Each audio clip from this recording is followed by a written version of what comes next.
Veliki pozdrav srpskom narodu, ma gdje živio iz srpskog sela Gornje iz Austrije, evo kao što piše, živ je Pavle, umro nije, dok je Dajka iz Srbije.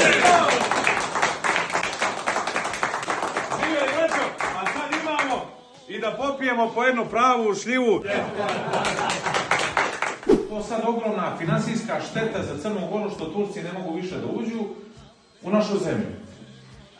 Čekaj, ako spominje činjenicu da Rusi ne mogu da uđu godinama u našu zemlju, ko spominje činjenicu da je zvanična Crna Gora uvela sankcije Rusiji i zabranila ulazak ruskim državljanima u našu zemlju i ukinula letove? To više niko u Crnoj Gori ne spominje. I sad neko hoće da me natjera da stavim znak jednakosti između Rusa i Turaka. Pa ne pada mi na pamet. Ne pada mi na pamet da stavljam znak jednakosti između Rusa, zbog kojih je Crna Gora opstala kroz istoriju, i Turaka, zbog kojih je Crna Gora za malo nestala u toj istoj istoriji.